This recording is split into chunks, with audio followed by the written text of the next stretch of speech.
Hallelujah. ବାଳକ ମହାଶୟ ନଥିଲେ ମଧ୍ୟ ଆମମାନଙ୍କ ଚର୍ଚ୍ଚ ବନ୍ଦ ହେବ ନାହିଁ, କାରଣ ପ୍ରଭୁ ମହାନ ଅଟନ୍ତି, ସେ ଆମମାନଙ୍କୁ ସହଯୋଗକାରୀ ପରମେଶ୍ୱର। ଆମେ ଅଳ୍ପ ହେଲେ ହିଁ ପ୍ରଭୁଙ୍କର ପ୍ରଶଂସା କରିବା। ତେଣୁକରି ବାଳକ ମହାଶୟ ତାଙ୍କ ଯେଉଁ ସ୍ଥାନକୁ ଯାଇଛନ୍ତି ଉତ୍ତମ ରୂପେ ଯେପରି କାର୍ଯ୍ୟ ସମ୍ପାଦନ କରି ଫେରିବେ, ତାହା ଏହି ମଣ୍ଡଳୀ ତାଙ୍କ ପାଇଁ ପ୍ରାର୍ଥନା କରିବୁ ଏବଂ କରୁଛି ମଧ୍ୟ। ତେଣୁ ଆମମାନେ ବାକ୍ୟ ମଧ୍ୟମକୁ ଯିବା ପୂର୍ବରୁ ମୁଁ ଆପଣଙ୍କୁ କିଛି ପ୍ରଶ୍ନ ପଚାରିବି, ଆଉ ପ୍ରଶ୍ନର ଉତ୍ତରରୁ ହିଁ ବାକ୍ୟ ହିଁ ଆରମ୍ଭ ହେବ। ମୋତେ ପ୍ରଥମ କହିବେ, ନିଦ କେତେବେଳେ ଲାଗେ?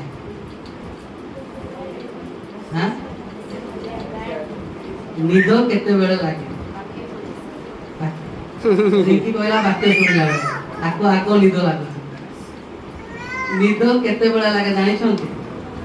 ଯେତେବେଳେ ଟାଇଟ୍ ଅନୁଭବ କରିବେ ନିଦ ଲାଗେ, ଏଟା ପ୍ରଥମ କଥା। ଦ୍ୱିତୀୟ କଥା, ଅନକମ୍ଫର୍ଟେବୁଲ ଜାଗାରେ ମଧ୍ୟ ଆପଣମାନେ ଶୋଇ ପଡ଼ିବେ। ସାଉଣ୍ଡ ବାଜୁଥିବ, ଯଦି ଟାଇଟ୍ ଲାଗୁଛି ସେଠି ବି ଶୋଇ ପଡ଼ିବେ। ଆଉ ନିଦ ଅଧିକ କୋଉଠି ଲାଗିବ? ଯୋଉଠି ପ୍ରଚାର କରାଯାଉଥିବ। ଟିକେ ଏଣ୍ଟରଟେନମେଣ୍ଟ ଲାଗିବ ନାହିଁ ଯଦି, କିମ୍ବା ଟିକେ ଆଟ୍ରାକ୍ଟିଭ ଲାଗିବ ନାହିଁ ଯଦି, ନିଦ ଲାଗିଯିବ ନାଇଁ କି? ତାହେଲେ ମୋତେ ମୋର ପ୍ରଶ୍ନ ପିଲାମାନଙ୍କୁ, କାରଣ ପାଠ ପଢୁଛନ୍ତି, ନିଦ ଆଖିରେ ଆସେ ନା ବ୍ରେନରେ ଆସେ?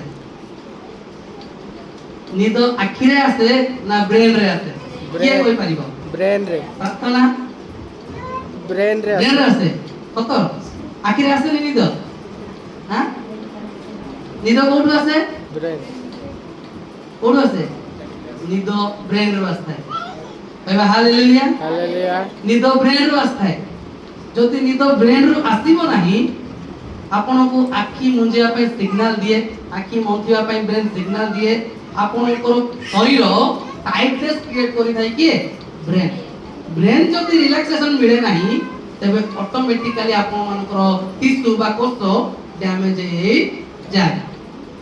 ତ ଆଜି ସେଇ ନିଦ ବିଷୟରେ ଆମେ ଶୁଣିବା। କଣ? ଏଫେସୀୟ ପୁସ୍ତକ ତାର 5:12 ବୋଲେ 15 ବୋଧେ ଦେଖ। ଏଫେସୀୟ ପୁସ୍ତକ ତାର 5:14 ସରି।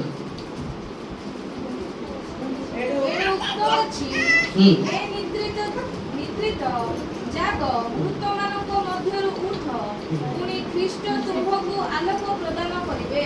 କହିବା ହାଲେଲୁୟା। ହାଲେଲୁୟା। ସିପୁରାକୁ ଗୋଟେ ମାଇକ୍ ଦିଅ, ତାକୁ ଗୋଟେ ମାଇକ୍ ଦେଇ ଦିଅ, କାରଣ ପଢିଲା ବେଳେ ସମସ୍ତେ ଶୁଣିବା ଦରକାର ହେଲା।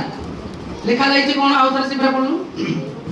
ଏଣୁ ଉକ୍ତ ଅଛି, ହେ ନିଦ୍ରିତ ଜାଗ,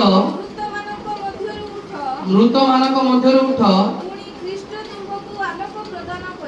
କିନ୍ତୁ ଖ୍ରୀଷ୍ଟ ତୁମକୁ କଣ କରିବେ? ଆଲୋକ ପ୍ରଦାନ କରିବେ। କହିବା ହାଲେଲୁୟା। ପ୍ରେଜ୍ ଦ ଲର୍ଡ। ତାହେଲେ ଏଠି କାହା ବିଷୟରେ କୁହାଯାଉଛି? କାହା ବିଷୟରେ କୁହାଯାଉଛି? ନିଦ ବିଷୟରେ କୁହାଯାଉଛି। ତ ଆମେ ଜାଣିଲୁ ବ୍ରେନ କୁ ସିଗ୍ନାଲ ଆସିଲେ, ଟାଇଟନେସ ଫିଲ୍ ହେଲେ ନିଦ ଆସେ। କିନ୍ତୁ ମନେ ରଖନ୍ତୁ, ବାଇବେଲରେ 5 ଗୋଟି ନିଦ ଅଛି। 5 ଗୋଟି ନିଦ କଥା କୁହାଯାଇଛି। ମନ ଦେଇକି ଟିକେ ଶୁଣିବେ। ଅଳ୍ପ ସମୟ, ଯଦି ଆପଣ ଡିଷ୍ଟର୍ବାନ୍ସ ହେବେ, ମୁଁ 3ଟା ପର୍ଯ୍ୟନ୍ତ କହିବାର ଷ୍ଟାମିନା ଅଛି ହେଲା। ଯଦି ମନ ଦେଇକି ଶୁଣିବେ ନାହିଁ, ମୁଁ 3ଟା ପର୍ଯ୍ୟନ୍ତ ଏମିତି କହୁଥିବି, ସରିବ ନାହିଁ। ଯଦି ମନ ଦେଇକି ଶୁଣିବେ 45 ମିନିଟ୍ ସରିଯିବ। ତ 5 ପ୍ରକାର ନିଦ ଅଛି। କେତେ ପ୍ରକାର? 5 ପ୍ରକାର। ପ୍ରଥମ ନିଦ କଣ? ପରମେଶ୍ୱରଙ୍କ ଠାରୁ ଆସିଥାଏ। କହିବା ହାଲେଲୁୟା। ପରମେଶ୍ୱରଙ୍କ ଠାରୁ ଆସୁଥିବା ନିଦ କଣ? ସେଇଟା ପରମେଶ୍ୱରଙ୍କ ଠାରୁ ଆସୁଥିବା ନିଦକୁ ଆମେ କଣ କହିବା? ଲାଭଦାୟକ ନିଦ ବୋଲି କହିଥାଉ। କଣ? ଲାଭଦାୟକ ନିଦ ବୋଲି କହିଥାଉ। କଣ ସେଇଟା ଲେଖା ହେଇଛି? ଆଦି ପୁସ୍ତକ 2:21 ପଢ, ଗୀତ ସଂହିତା 127:2 ପଢ। ଆଦି ପୁସ୍ତକ 2:21। ଅନନ୍ତର ସଦାପ୍ରଭୁ ପରମେଶ୍ୱର ଆଦମକୁ ଘୋର ନିଦ୍ରାଗ୍ରସ୍ତ କରାଇ, ସେହି ନିଦ୍ରା ସମୟରେ ତାଙ୍କର ଖଣ୍ଡେ ପଞ୍ଜରା ନେଇ ମାଂସ ଦ୍ୱାରା ସେହି ସ୍ଥାନ ପୂର୍ଣ୍ଣ କଲେ। ଗୀତ ସଂହିତା ତାର 127:2। 127:2।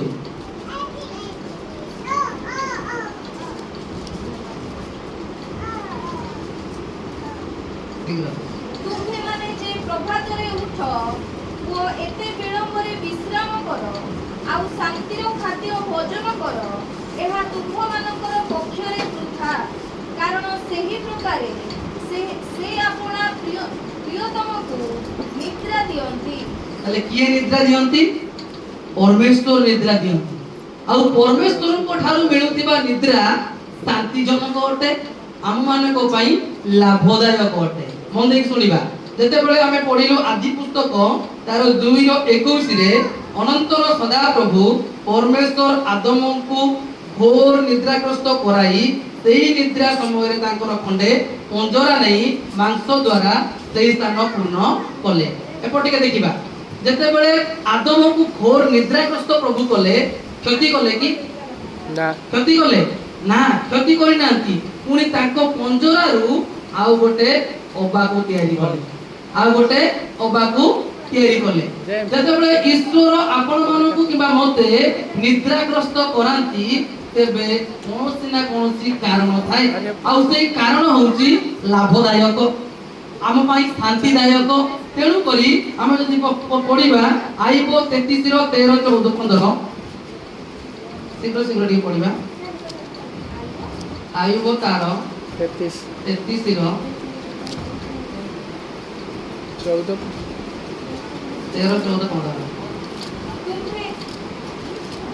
ତୁମ୍ଭେ କାହିଁକି ତାହା ସଙ୍ଗେ ବିବାଦ କରୁଅଛ? ଯେଣୁ ସେ ଆପଣା କୌଣସି ବିଷୟରେ କାରଣ ଜାଣନ୍ତି ନାହିଁ। ପରମେଶ୍ୱର ଥରେ କହନ୍ତି, ଦୁଇଥର ହିଁ କହନ୍ତି, ତଥାପି ମନୁଷ୍ୟ ଗଭୀରେ ମନ ଦିଏ ନାହିଁ। ସ୍ୱପ୍ନରେ, ରାତ୍ରିକାଳୀନ ଦର୍ଶନରେ ମନୁଷ୍ୟମାନେ ଘୋର ନିଦ୍ରାରେ ମଗ୍ନ ହେବା ବେଳେ, ଶଯ୍ୟାରେ ଘୁମାଇବା ବେଳେ ସେ ମନୁଷ୍ୟମାନଙ୍କ କର୍ଣ୍ଣ ମୁକ୍ତ କରନ୍ତି ଓ ସେମାନଙ୍କର ଶିକ୍ଷା ମୋହରାଙ୍କିତ କରନ୍ତି। ତଦ୍ୱାରା ସେ ମନୁଷ୍ୟକୁ ତାହାର ସଂକଳ୍ପରୁ ନିବୃତ୍ତ କରନ୍ତି ଓ ମନୁଷ୍ୟ ଠାରୁ ଅହଙ୍କାର ମୁକ୍ତ କରନ୍ତି। ଯେତେବେଳେ ପ୍ରଭୁଙ୍କ ଦ୍ୱାରା ନିଦ୍ରା ଆପଣ ମାନଙ୍କୁ ଆସିବ, ଆପଣ ଆଶ୍ଚର୍ଯ୍ୟ ହେବେ ଯେ ଯେତେବେଳେ ପରମେଶ୍ୱର ମତେ ନିଦ୍ରା ପଠାଉଛନ୍ତି, ସିଏ କିଛି ଭବିଷ୍ୟତ କଥା କହିବାକୁ ଚାହାନ୍ତି। ଯେତେବେଳେ ଅନେକ ଲୋକମାନଙ୍କୁ ପ୍ରଭୁଙ୍କର ନିଦ୍ରା ଆସିଥାଏ, ସିଏ ସ୍ୱପ୍ନ ଦେଖିବା ଆରମ୍ଭ କରନ୍ତି, ଆଉ ସେଇ ସ୍ୱପ୍ନ ଭବିଷ୍ୟତର କଥା କହିଥାଏ। ଆଉ ଈଶ୍ୱର ଦେଇଥିବା ନିଦ୍ରାରେ ହିଁ ଭବିଷ୍ୟତର କଥା ଥାଏ। ଯେତେବେଳେ ନବକୁଦ ନିଶ୍ଚୟକୁ ନିଦ ଆସିଲା, ଆଉ ସେଇ ନିଦରେ ସ୍ୱପ୍ନ ଦେଖିଲା, ଆଉ ସେଇ ସ୍ୱପ୍ନର ଉତ୍ତର କେବଳ ଦାନିଏଲଙ୍କ ପାଖରେ ଥିଲା। ତେଣୁ କରି ଯେତେବେଳେ ଆପଣ ନିଦ୍ରାଗ୍ରସ୍ତ ହୁଅନ୍ତି, ଈଶ୍ୱର ପ୍ରଦତ୍ତ ନିଦ୍ରାରେ ଆପଣ ମାନେ ମଗ୍ନ ହୁଅନ୍ତି, ତେବେ ଆପଣ ମାନେ ଭୟ କରିବା ଆବଶ୍ୟକ ନାହିଁ। କାରଣ କାହିଁକି? ଆପଣ ମାନଙ୍କ ପାଇଁ ଲାଭଦାୟକ ଈଶ୍ୱରଙ୍କର ନିଦ୍ରା ଅଟେ। କହିବା ହାଲେଲୁୟା। ଆଉ ସେ ଶାନ୍ତିଦାୟକ ଅଟେ, ଯାହା ଫଳରେ ଆପଣ ଶୋଇବା ସମୟରେ ଅନେକ ସ୍ୱପ୍ନ ଦେଖନ୍ତି, ଅନେକ ଚିନ୍ତା କରନ୍ତି, ଆଉ ତାହା ଆପଣ ମାନଙ୍କ ପାଇଁ ଭଲ ଅଟେ। ତେଣୁ କରି ନିଦ୍ରା କୋଉଠୁ ଆସିଥାଏ? ପରମେଶ୍ୱରଙ୍କ ଠାରୁ ମଧ୍ୟ ଆସିଥାଏ। ଏ ହେଲା ନମ୍ବର 1। ଦ୍ୱିତୀୟ କଥା, ଆଳସ୍ୟ ହେତୁରୁ ନିଦ୍ରା ଆସେ। ଆଳସ୍ୟ ହେତୁରୁ ନିଦ୍ରା ଆସେ। ଯଦି ଆପଣ ମାନେ ଅଳସୁଆ ହେଇଥିବେ, ଆପଣ ମାନେ ଠିଆ ଠିଆ ମଧ୍ୟ ଶୋଇ ପଡିଥିବେ, ବସିଥିବା ବେଳେ ବି ଶୋଇବେ, ଠିଆ ହେଲେ ବି ଶୋଇବେ, ଯେମିତି କାର୍ଯ୍ୟ କଲେ ବି ଶୋଇବେ। ହିତୋପଦେଶ 6:9 ଲେଖା ହେଇଛି। ଆମେ ଏଟା ଭିତର ଟପିକକୁ ଯାଇନେ। ହିତୋପଦେଶ 6:9। ହେ ଅଳସୁଆ, ତୁମେ କେତେ କାଳ ଶୋଇ ରହିଥିବ? ତୁମେ କେତେବେଳେ ନିଦ୍ରା ଭାଙ୍ଗି ଉଠିବ? ହେ ଅଳସୁଆ, ତମେ କେତେ କାଳ ଶୋଇ ରହିଥିବ? ଯେଉଁମାନେ ଅଳସୁଆ, କର୍ମ କ୍ଷେତ୍ରରେ ନିଜକୁ ଉଣା ମନନ୍ତି କିମ୍ବା କର୍ମ କ୍ଷେତ୍ର କରନ୍ତି ନାହିଁ, ସେମାନେ ସଦା ସର୍ବଦା ଶୋଇ ରୁହନ୍ତି। ସେମାନେ ଉଠନ୍ତି ନାହିଁ, ଜାଗ୍ରତ ହୁଅନ୍ତି ନାହିଁ, ତାଙ୍କ କାର୍ଯ୍ୟ କରନ୍ତି ନାହିଁ। ସେହି ଅଂଶରେ ସେ ପିମ୍ପୁଡ଼ିର ଏକ୍ସାମ୍ପଲ ମଧ୍ୟ ଦେଇଛନ୍ତି। ଅଳସୁଆ କାହା ଭଳି ତମେ ଶିଖିବା ଦରକାର? ପିମ୍ପୁଡ଼ି ମାନଙ୍କ ଠାରୁ ଶିଖ। ତେଣୁ କରି ଆମର ନିଦ କେତେବେଳେ ଆସେ? ଅଳସୁଆ ହେଲେ, ନିଜକୁ ହାଲିଆ ହେଲେ, ଅଳସ୍ୟତା ହେତୁରୁ ମଧ୍ୟ ନିଦ୍ରା ଆସିଥାଏ। ତୃତୀୟ କଥା, ଦ୍ରାକ୍ଷା ରସରୁ ନିଦ୍ରା ଆସେ। ଦ୍ରାକ୍ଷା ରସ କହିଲେ କଣ? ଦ୍ରାକ୍ଷା ରସ କହିଲେ କଣ? ମଦ୍ୟପାନ କରୁଥିବା ବ୍ୟକ୍ତି ମଧ୍ୟ କଣ କରନ୍ତି? ନିଦ୍ରା କରନ୍ତି। ଆଦି ପୁସ୍ତକ 9:29 ଲେଖା ହେଇଛି, ପଢନ୍ତୁ ନାହିଁ। ଯୋଉମାନେ ମଦ୍ୟପାନ କରନ୍ତି ସେମାନେ ନିଦ୍ରାଗ୍ରସ୍ତ ହୁଅନ୍ତି, ସେମାନେ ନିଦ୍ରାର ବିଭୋରରେ ସେମାନେ ମଗ୍ନ ହୁଅନ୍ତି, ଆଉ ସେମାନେ କଣ କରନ୍ତି ଜାଣନ୍ତି ନାହିଁ। ତାଙ୍କ ଚତୁଃପାର୍ଶ୍ୱରେ କଣ କରାଯାଉଛି ସେ ବୁଝନ୍ତି ନାହିଁ, ସେ ଶୋଇ ରୁହନ୍ତି। ଆପଣ ରାସ୍ତା କଡ଼ରେ ଦେଖିବେ କିମ୍ବା କୋଉ ସ୍ଥାନରେ ଦେଖିବେ ସେମାନେ ମଦ୍ୟପାନ କରି ଶୋଇଥିବେ। ଆଉ ସେଇ ତାଙ୍କ ଶୋଇବା ସମୟରେ ଏମିତି ବି ଆପଣ ମାନେ ଦେଖିପାରିବେ କୁକୁର ବିଲେଇ ତାଙ୍କ ମୁହଁରେ ଟଏଲେଟ କଲେ ମଧ୍ୟ ସେମାନେ ଜାଣନ୍ତି ନାହିଁ, କାହିଁକି? ସେମାନେ ନିଦ୍ରାରେ ଶୟନ କରିଥାନ୍ତି। ଇଏ ହେଲା ତୃତୀୟ ନିଦ୍ରା। ଚତୁର୍ଥ ନିଦ୍ରା, ଦୁଃଖ ହେତୁ ନିଦ୍ରା ଆସିଥାଏ। ଆପଣ ଯଦି ନିଜକୁ ବହୁତ ସ୍ୟାଡ୍ ଫିଲ୍ କରିବେ, ଦୁଃଖିତ ଫିଲ୍ କରିବେ, ନିଜକୁ ନମ୍ର ଫିଲ୍ କରିବେ, ସେଇ ଦୁଃଖୀ ମନୋଭାବରେ ଆପଣମାନଙ୍କୁ କଣ ଆସେ? ନିଦ୍ରା ଆସିଥାଏ। ଲୁକ 22:45 ପଢିବା।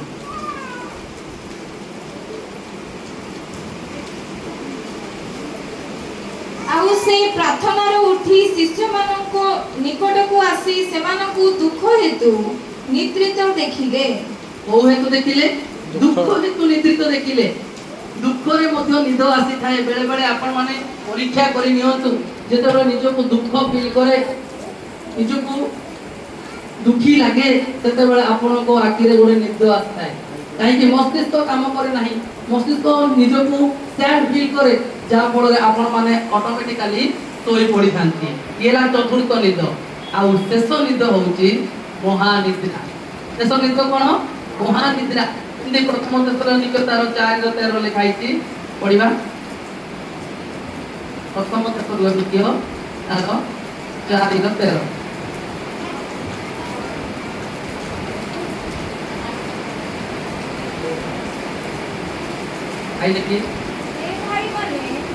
ହେ ଭାଇମାନେ, ଭରସାହୀନ ଅନ୍ୟ ସମସ୍ତଙ୍କ ପରି ତୁମ୍ଭେମାନେ ଯେପରି ଶୋକାକୁଳ ନ ହୁଅ, ଏଥି ନିମନ୍ତେ ମହାନିଦ୍ରା ପ୍ରାପ୍ତ ଲୋକମାନଙ୍କ ବିଷୟରେ ତୁମ୍ଭେମାନେ ଯେ ଅଜ୍ଞ ଥାଅ, ଏହା ଆମ୍ଭମାନଙ୍କର ଇଚ୍ଛା ନୁହେଁ। ଦେଖନ୍ତୁ ଏଠି କଣ ଲେଖା ହେଇଛି? ଏଥି ନିମନ୍ତେ ମହାନିଦ୍ରା ପ୍ରାପ୍ତ ଲୋକମାନଙ୍କ ବିଷୟରେ ତୁମେ ଯେ ଅଜ୍ଞ ଥାଅ, ଏହା ଆମମାନଙ୍କର ଇଚ୍ଛା ନୁହେଁ। ଅର୍ଥାତ୍ ମହାନିଦ୍ରା, ମୃତ୍ୟୁବରଣ କରିଯିବା, ମହାନିଦ୍ରା ପ୍ରାପ୍ତ ହବା, ଅଳ୍ପ ନିଦ ନାହିଁ, ମରିବା ପର୍ଯ୍ୟନ୍ତ ପୁରା ଉଠିବା ନାହିଁ, ସକାଳେ ଶୋଇଲେ ଆଉ ଉଠିବା ନାହିଁ, ସେଇ କଥା ଏଠି କୁହାଯାଇଛି। ତାମାନେ ଆମେ କେତେ ପ୍ରକାର ନିଦ୍ରା ଦେଖିଲେ? 5 ପ୍ରକାର। କଣ କଣ? ପ୍ରଥମ ନିଦ୍ରା ଈଶ୍ୱର ପଠାନ୍ତି, ଦ୍ୱିତୀୟ ନିଦ୍ରା ଅଳସୁଆ ଦ୍ୱାରା ଆସିଥାଏ, ତୃତୀୟ ନିଦ୍ରା ଦୁଃଖ ଅନୁଭବ କଲେ ଆସେ, ଚତୁର୍ଥ ନିଦ୍ରା କଣ? ଲାକ୍ଷା ରସ ଦ୍ୱାରା ମଦ୍ୟପାନ କଲେ ଆସେ, ଆଉ ପଞ୍ଚମ ନିଦ୍ରା ମହାନିଦ୍ରା ପ୍ରାପ୍ତ। ଇଏ ହେଲା ନିଦ୍ରା। ଆମେ ନିଦ୍ରା କଥା ଦେଖୁଛେ, କିନ୍ତୁ ନିଦର ମଧ୍ୟ ଉପକାରିତା ରହିଛି, ରହିନି? ନିଦର ମଧ୍ୟ ଉପକାରିତା ରହିଛି। କଣ ନିଦର ଉପକାରିତା ରହିଛି? କିଏ କହିପାରିବ? କିଏ କହିପାରିବ କଣ ନିଦର ଉପକାରିତା ରହିଛି? ନିଦ ଆସିଲେ ଶରୀର କଣ ହୁଏ? ସତେଜ ଲାଗେ। ଶୋଇଲେ ଶରୀର କଣ ହୁଏ? ସତେଜ ଲାଗେ। ପୋଷ ଓ ମାଂସପେଶୀ କଣ ହୁଏ? ବୃଦ୍ଧି ପାଏ। ଆଉ କଣ ଜାଣିଛନ୍ତି? ହାର୍ଟ ଭଲ ରୁହେ, ହାର୍ଟ ଭଲ ରୁହେ, ବ୍ରେନ୍ ଷ୍ଟ୍ରୋକ ହେବାର ସମ୍ଭାବନା କମ ଥାଏ ଇଏ ନିଦ ଆସିଲେ, ଆଉ ଭଲ ଭାବରେ ଶୟନ କଲେ। ଆଉ ମେନ୍ କଥା, ଆମମାନଙ୍କର ହରମୋନ ମଧ୍ୟ କଣ ହୁଏ? ଗ୍ରୋଥ ହୁଏ। ଆମମାନଙ୍କର ହରମୋନ ମଧ୍ୟ ଗ୍ରୋଥ ହୁଏ। ଇଏ ହେଲା ନିଦ ଆସିଲେ ଉପକାରିତା। କିନ୍ତୁ ଆମେ ଯୋଉ ବାକ୍ୟ ପଢିଲୁ ସେଇ ନିଦ୍ର କଥା ଏଠି କୁହାଯାଇ ନାହିଁ। ଆମେ ଯୋଉ ବାକ୍ୟଟି ପଢିଲୁ ତା ଏ ନିଦ୍ର କଥା କୁହାଯାଇ ନାହିଁ। କୋଉ ନିଦ୍ରା କଥା କୁହାଯାଇଛି? ଆଉ ଥରେ ପଢିବା ବିଦ୍ୟ। ଏଫେସିୟ 5:14। ଏଣୁ ଉକ୍ତ ଅଛି, ହେ ନିଦ୍ରିତ ଜାଗ, ମୃତମାନଙ୍କ ମଧ୍ୟରୁ ଉଠ, ପୁଣି ଖ୍ରୀଷ୍ଟ ତୁମକୁ କଣ କରିବେ? ଆଲୋକ ପ୍ରଦାନ କରିବେ। କହିବା ହାଲେଲୁୟା, ପ୍ରେଜ୍ ଦ ଲର୍ଡ। ବାଇବେଲରେ 3 ଗୋଟି ମଣ୍ଡଳୀକୁ ନିଦ୍ରା ଥିବା ଯୋଗୁଁ କୁହାଯାଇଛି। ଆଉ ଏଇ ନିଦ ଶାରୀରିକ ନିଦ ନୁହେଁ। ଏହି ନିଦ ଆମର ଲୋକମାନେ ସାଧାରଣତଃ ଯେମିତି ନିଦ ହଉଛି ସେଇ ନିଦ କଥା କୁହାଯାଇ ନାହିଁ। କୋଉ ନିଦ କଥା କୁହାଯାଇଛି? ଆତ୍ମିକ ନିଦ କଥା କୁହାଯାଇଛି। ଆମମାନଙ୍କର ମଣ୍ଡଳୀରେ କୋଉଠି ନା କୋଉଠି ଆତ୍ମିକତା କମି ରହିଛି, ତେଣୁକରି ପାଉଲ এই ନିଦ କଥା ଲେଖୁଛନ୍ତି। କଣ ଲେଖୁଛନ୍ତି? ହେ ନିଦ୍ରିତ, ଯୋଉମାନେ ନିଦ୍ରାରେ ଅଛନ୍ତି ସେଇମାନଙ୍କୁ ସେ ସତେଜ କରିବାକୁ ଚାହୁଁଛନ୍ତି। ହେ ନିଦ୍ରିତ, ତୁମେ କଣ କର? ଜାଗ, ତୁମେ ଜାଗ। କାରଣ କାହିଁକି ଜାଗ? କଣ ଲେଖା ଯାଇଛି? ହଁ, ପୁଣି ହେ ନିଦ୍ରିତ ତୁମେ ଜାଗ, ମୃତମାନଙ୍କ ମଧ୍ୟରୁ ଉଠ, କାରଣ ଯୀଶୁ ତୁମକୁ କଣ କରିବେ? ଆଲୋକ ପ୍ରଦାନ କରିବେ। ଏଫେସୀୟ ମଣ୍ଡଳୀରେ ଲେଖା ଯାଇଛି, ରୋମୀ ପୁସ୍ତକରେ ଲେଖା ଯାଇଛି, ପ୍ରକାଶିତ ବାକ୍ୟରେ ସାତ୍ରୀ ମଣ୍ଡଳୀକୁ ଏହା ଲେଖା ଯାଇଛି। କାହିଁକି? ଏହି ମଣ୍ଡଳୀର ଲୋକମାନେ କଣ କରନ୍ତି? ନିଦ୍ରାରେ ଅଛନ୍ତି। କୋଉ ନିଦ୍ରାରେ ଅଛନ୍ତି? ସ୍ପିରିଚୁଆଲ ଲାଇଫରେ, ଆତ୍ମିକତା ଲାଇଫରେ ନିଦ୍ରାରେ ସେମାନେ ଅଛନ୍ତି। ତ କ୍ୱେଶ୍ଚିନ୍ ହେଲା, ପ୍ରଶ୍ନ ଏହା ଯେ ଶରୀରରେ ଶୋଇ ପଡ଼ିଥିବା ଲୋକ ଆଉ ଆତ୍ମିକରେ ଶୋଇ ପଡ଼ିଥିବା ଲୋକ ସେଇମାନଙ୍କ ମଧ୍ୟରେ ଡିଫରେନ୍ସ ଅଲଗା କିଛି ଅଛି କି? ଶରୀରରେ ଶୋଇ ପଡ଼ିଥିବା ଲୋକ ଏବଂ ଆତ୍ମିକତାରେ ଶୋଇ ପଡ଼ିଥିବା ଲୋକ ସେଇମାନଙ୍କ ମଧ୍ୟରେ କିଛି ଡିଫରେନ୍ସ ଅଛି କି? କିଛି ଡିଫରେନ୍ସ ନାହିଁ, କିଛି ଡିଫରେନ୍ସ ନାହିଁ। ଯଦି ଆମେ ଶରୀରରେ ଶୋଇ ପଡ଼ିଛୁ ତେବେ ଆଖପାଖ କଣ ହଉଛି ଆମେ ଜାଣିପାରୁଛୁ କି? ଜାଣିପାରୁନାହୁଁ। କଣ ଘଟୁଛି ଜାଣିପାରୁଛୁ କି? ଜାଣିପାରୁନାହୁଁ। କଣ ହେଉଛି ଆମ ଚାରି ପାଖରେ ତାହା ମଧ୍ୟ ଆମେ ଜାଣିପାରୁ ନାହୁଁ। ଠିକ୍ ସେହିପରି ଗୋଟେ ମଣ୍ଡଳୀ ଯଦି ଆତ୍ମିକତାରେ ଶୋଇ ପଡ଼ିଛି ସେ ଚତୁଃପାର୍ଶ୍ୱରେ କଣ ହଉଛି ସେ ଜାଣିପାରିବ ନାହିଁ। କେମିତି ଜାଣିପାରିବ ନାହିଁ? ଆମେ କିଛି ଏକ୍ସାମ୍ପଲ ଦେଇକି ତା ବୁଝିବା। ପ୍ରଥମ କଥା, ଆଦି ପୁସ୍ତକ 9:21-24।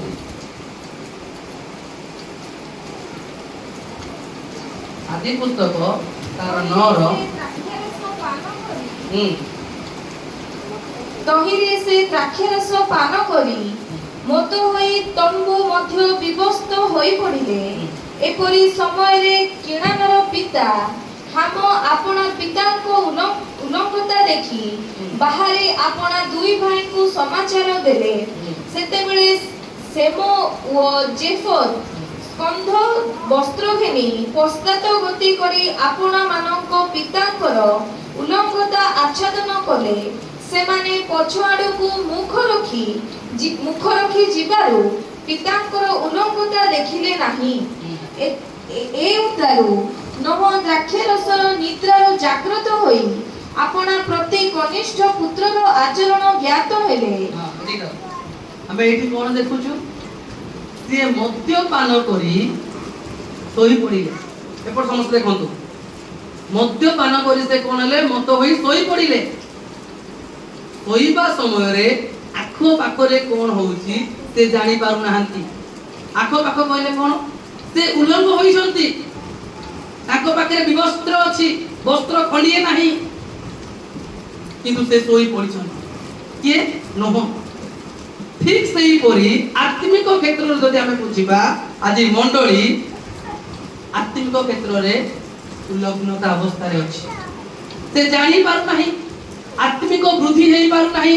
ସେ ବୁଝୁଛି ମୋର ଆତ୍ମିକ ବଢୁଛି କହିକି, କିନ୍ତୁ ତା ଆତ୍ମିକ କମି କମି ଯାଉଛି। ତାର ଆତ୍ମିକ ତାର ନିଦ୍ରାରେ, ଘୋର ନିଦ୍ରାରେ ସିଏ କଣ ହୋଇଛି? ଶୋଇ ପଡ଼ିଛି। ସେ ପ୍ରଶଂସା କରିବାକୁ ଆସୁଛି, ସେ ଈଶ୍ୱରଙ୍କ ପାଖକୁ ଆସୁଛି, ମଣ୍ଡଳୀ ପାଖକୁ ଆସୁଛି, ସବୁ କାର୍ଯ୍ୟ କରୁଛି, କିନ୍ତୁ ଘୋର ନିଦ୍ରାରେ ଶୟନ କରିଛି। ଆଉ ସେଥିପାଇଁ ଯୋଉ ମଣ୍ଡଳୀ ଘୋର ନିଦ୍ରାରେ ଶୟନ କରେ ତାର ଆତ୍ମିକତାର ଉଲଗ୍ନତା ଦେଖାଯାଏ। ସେ ଆତ୍ମିକ ଭାବରେ ଉଲଗ୍ନ ହୋଇ ପଡ଼େ। ଆଉ ଉଲଗ୍ନ ଲୋକଙ୍କ ପାଖକୁ କେହି ଯାଆନ୍ତି ନାହିଁ। ଠିକ୍ ସେହିପରି ଯିଏ ଆତ୍ମିକତାରେ ଉଲଗ୍ନ ହୁଏ ତା ପାଖକୁ ଆତ୍ମିକତା ବ୍ୟକ୍ତି କେବେ ଆସନ୍ତି ନାହିଁ। ଆଉ କୋଉମାନଙ୍କ ପାଖକୁ ଆତ୍ମିକତା ବ୍ୟକ୍ତି ଆସନ୍ତି? ଯୋଉମାନେ ଆତ୍ମିକତାରେ ଷ୍ଟ୍ରଙ୍ଗ ଥିବେ, ଯେ ଆତ୍ମିକତାରେ ପ୍ରଚୁର ପରିମାଣରେ ବୃଦ୍ଧି ପାଇଥିବେ, ସେଇମାନଙ୍କ ପାଖକୁ ଆତ୍ମିକତା ବ୍ୟକ୍ତି ଆସନ୍ତି।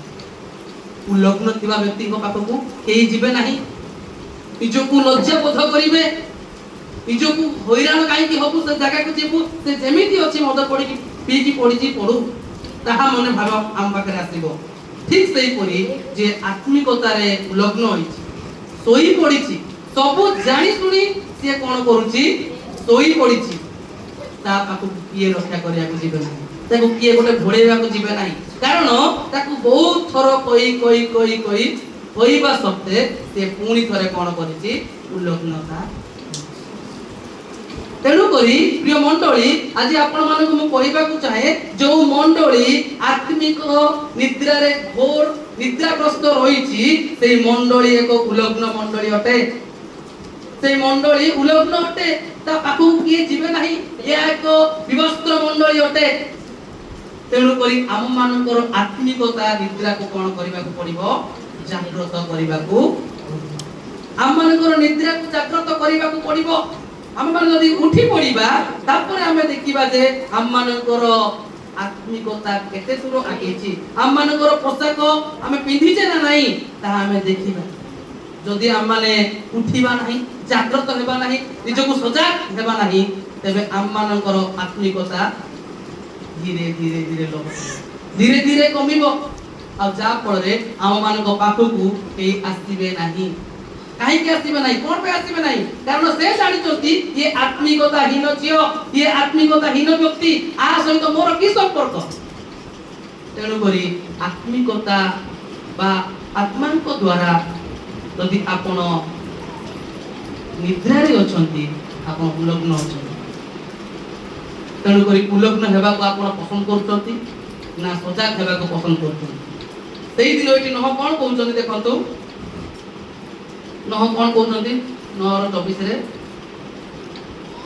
देखंतु एथि उतारे नह द्राक्षारस निद्रारु जागृत होई आपणा प्रति कनिष्ठ पुत्र आचरण ज्ञात हला निद्रारु जागृत हला से हठात उठी पड़िला 22 पत्र लिखा जायछि एपरि समय रे किणानर पिता हाम अपना पितांगर उल्लंघनता देखि बाहरे अपना दुई भाई को समाचार देला या अर्थ कोन से डिक्लेयर करी कहला बापा देखो बापा को जाई कि देखो बापा कोन हेछि उल्लग्न अवस्था रे अछि मद पी की सोई पड़िछि विवस्त्र अवस्था रे अछि ठीक आजी ए मंडली यदि आत्मिकता अवस्था रे घोर निद्रा रे शयन करिछि अन्य लोक माने क्या को देखबे सेही मंडली रे कोनसी आत्मिकता नाही सेही पुओ को पाखरे कोनसी आत्मिकता नाही सेही झियो पाखरे कोनसी आत्मिकता नाही कारण से आत्मिक निद्रा रे कोन करिछि सोई पड़िछि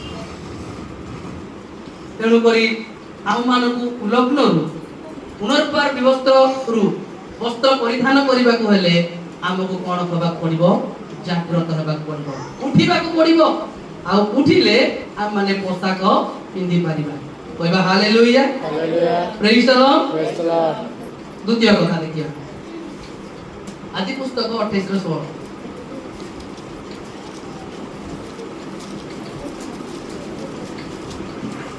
16 कोठी की मामू घरु फेरुछंती फेरिबा समय रे शयन कले समस्त स्टोरी जानिछु एपटे देखिबा से शयन कले सोई पडिले आ सोईबा छड़ी सुंदर भाबरे गोटे निद्रा आसिला शयन कर गोटे स्वप्न देखिले आ स्वप्न देखिले कोन ईश्वर कोन लेखा आइछि अनंतर निद्रा भंग हुंते जाकुब जागृत होई कइले अवश्य ए स्थान रे सदा प्रभु अछंती किंतु कोन हैला मात्र मु ताहा जानि पारिली नाही से देखु चंती सदा प्रभु एठारे अछंती किंतु जानि पारु नाही सदा प्रभु अछंती कहि कि मु देखुची किंतु मु जानि पारु नाही ता माने कोन आखो पाखो घटुची मु किछि बुझी पारु नाही ता माने मु कोन अछि निद्रा रे अछि ठीक सेही परी जाकुबंकर मन कोन थिला निद्रा रे थिला से देखु चंती सदा प्रभुकर जीवा स्थान अछि प्रेजेंस प्रभुकर प्रेजेंस अछि उपस्थिति अछि सानिध्य अछि किंतु से बुझी पारु नांती कारण निद्राग्रस्त अछि ठीक सेमिति हम माने समस्त प्रभुकर प्रेजेंस को बुझी पारु काहे की बुझी पारु कारण आम मानक जीवन निद्राग्रस्त आम मानक जीवन आत्मिकतारे घोर निद्रा रे सोईची तेणु करी आम माने ईश्वरकर प्रेजेंस को हमें फील करि पारनु जेतेबेले पास्टर कहउसंती यीशुंकर उपस्थिति एठारे हमें देखिबा को पाउछु किंतु काहे कहउसंती से फील एथि पई करूचंती से निजर निद्रा को भांगी जागृत सहकारे ईश्वरंकर प्रशंसा करूचंती जदि जे जागृत सहकारे ईश्वरंकर प्रशंसा करिवो से काहा को देखिवो ईश्वरंकर सानिध्य को देखिवो कहबा हालेलुया हालेलुया सईद्रक महेद्रक अवैधनक से माने ईश्वर को ए प्रकार भाव रे फील करिथिले जे ଅଗ୍ନିରେ ମଧ୍ୟ ଈଶ୍ୱର ଦେଖାଦେଲେ। କହିବା ହାଲେଲୁୟା। ଦାନିଏଲ ଏହିପରି ଭାବରେ ପ୍ରେଜେନ୍ସ କରିଥିଲେ ଯେ ଈଶ୍ୱରଙ୍କୁ ସିଂହ ଘାତରେ ଥାଇ ମଧ୍ୟ ପ୍ରଭୁଙ୍କୁ ସେ ଦେଖିପାରୁଛନ୍ତି, ଉପସ୍ଥିତିକୁ ଫିଲ୍ କରିପାରୁଛନ୍ତି। ଯଦି ଆପଣ ଆଜି ଆପଣ ଈଶ୍ୱରଙ୍କର ଉପସ୍ଥିତିକୁ ଫିଲ୍ କରିପାରୁନାହାନ୍ତି, ତେବେ ଦୁଃଖର ବିଷୟ ଆପଣ ଶୋଇ ପଡ଼ିଛନ୍ତି। ଆପଣ ଆତ୍ମିକ କ୍ଷେତ୍ରରେ ଆପଣ ଶୋଇ ପଡ଼ିଛନ୍ତି, ହୁଏତ ଶାରୀରିକ କ୍ଷେତ୍ରରେ ଆପଣଙ୍କର ମାଇଣ୍ଡ କନଷ୍ଟାଣ୍ଟ ଅଛି, ଆପଣଙ୍କର ବଡି ପ୍ରେଜେଣ୍ଟ ଅଛି, କିନ୍ତୁ ମନେ ରଖନ୍ତୁ ଆପଣ ଆତ୍ମିକ କ୍ଷେତ୍ରରେ ଘୋର ନିଦ୍ରାରେ ଶୋଇଛନ୍ତି। ସେଥିପାଇଁ ଯୀଶୁଙ୍କର ପ୍ରେଜେନ୍ସକୁ ଦେଖି ପାରୁନାହାନ୍ତି। ଆଉ ଯୋଉ ମଣ୍ଡଳୀ ଯୀଶୁଙ୍କର ପ୍ରେଜେନ୍ସକୁ ଦେଖି ପାରେ ନାହିଁ, ସେ ଆତ୍ମିକ କ୍ଷେତ୍ରରେ ଡାଉନ୍ ଅଛି। ଆଉ ସେଥିପାଇଁ ଏଫିସିୟ ପୁସ୍ତକକୁ ପାଉଲ ଲେଖୁଛନ୍ତି କାରାଗାରରେ ଥାଇ କଣ ବୋଲି ଲେଖୁଛନ୍ତି, ହେ ନିଦ୍ରିତ ତୁମେ କଣ କର, ଜାଗ, ଉଠ, ତୁମେ ଉଠ। ଯଦି ତୁମେ ଏବେ ଉଠିବ ନାହିଁ ଆଉ ତୁମେ ଉଠିବ ନାହିଁ। କହିବା ହାଲେଲୁୟା, ପ୍ରେଜ୍ ଦ ଲର୍ଡ। ତେଣୁ କରି ଆମେ ଏଠି ପଢିଲେ କଣ, ଆମେ ପଢିଲେ ଷୋଳରେ କଣ ପଢିଲେ, ଅନନ୍ତର ନିଦ୍ରା ଭଙ୍ଗ ହୁଅନ୍ତେ ଯାକୁବ ଜାଗ୍ରତ ହୋଇ କହିଲା। ଯାକୁବ ହଠାତ୍ ଜାଗ୍ରତ ହେଲା। ଯେତେବେଳେ ହଠାତ୍ ଜାଗ୍ରତ ହେଲା ଆଉ ସେ କହିଲା ମୁଁ ଏହି ସ୍ଥାନରେ ସଦାପ୍ରଭୁ କଣ ଅଛନ୍ତି କହି ମୁଁ ତାହା ଜାଣି ପାରିଲି। ଯଦି ସେ ଜାଣି ପାରିଲା, ଆଜି ମଣ୍ଡଳୀ ମଧ୍ୟ ଜାଣିବା ବି ଆବଶ୍ୟକ ରହିଛି। ମଣ୍ଡଳୀ ମଧ୍ୟ ପ୍ରେଜେନ୍ସକୁ ଉପଲବ୍ଧି କରିବାର ରହିଛି। ତେଣୁ କରି ଯଦି ଆତ୍ମିକ ନିଦ୍ରାରେ ମଣ୍ଡଳୀ ଶୟନ କରିଛି, ସିଏ ସଦା ପ୍ରଭୁଙ୍କର ଉପସ୍ଥିତିକୁ ଅନୁଭବ କରିପାରିବ ନାହିଁ। ମୁଁ କେତୋଟି କଥା କହିଲି, ଦୁଇଟି କଥା କହିଲି। ଯଦି ଆତ୍ମିକ ନିଦ୍ରାରେ ଶୋଇ ପଡ଼ିଅଛି ମଣ୍ଡଳୀ କିମ୍ବା ଆତ୍ମିକ ନିଦ୍ରାରେ ଶୋଇ ପଡ଼ିଅଛନ୍ତି ଆପଣମାନେ, ତେବେ ଆପଣମାନେ ପୋଷାକ ପିନ୍ଧି ମଧ୍ୟ ଆତ୍ମିକ କ୍ଷେତ୍ରରେ ଉଲ୍ଲଙ୍ଘ ଅଟନ୍ତି। ହେଲା ନମ୍ବର 1। ନମ୍ବର 2 ହେଲା, ଯଦି ଆତ୍ମିକ କ୍ଷେତ୍ରରେ ଆପଣମାନେ ଶୋଇ ପଡ଼ିଛନ୍ତି, ଆପଣଙ୍କର ଆତ୍ମା ଶୋଇ ପଡ଼ିଛି, ଈଶ୍ୱରଙ୍କ ପ୍ରତି ଡେଡିକେଟେଡ୍ ଅଛନ୍ତି ସତ, କିନ୍ତୁ ସ୍ପିରିଚୁଆଲି ଆପଣ ଡେଡିକେଟେଡ୍ ନୁହନ୍ତି, ତେବେ ଆପଣ ଈଶ୍ୱରଙ୍କର କେବେ ମଧ୍ୟ ଅନୁଭବ କରିପାରିବେ ନାହିଁ। କେବେ ମଧ୍ୟ ଅନୁଭବ କରିପାରିବେ ନାହିଁ, ଯେତେ ବଡ଼ ଲୋକ ହଉନା କାହିଁକି। କାହିଁକି? ଈଶ୍ୱରଙ୍କର ଅନୁଭବ କରିବା ପାଇଁ ଆତ୍ମିକ ଷ୍ଟ୍ରଙ୍ଗ ହେବା ଦରକାର। କହିବା ହାଲେଲୁୟା। ଆପଣ ଶୋଇ ପଡ଼ିଲେ ହବ ନାହିଁ, ଆପଣଙ୍କୁ ଉଠିବାକୁ ପଡ଼ିବ। ତେଣୁକରି ତୃତୀୟ କଥା ଦେଖିବା ଆମେ ଆଦି ପୁସ୍ତକ 19:33-38।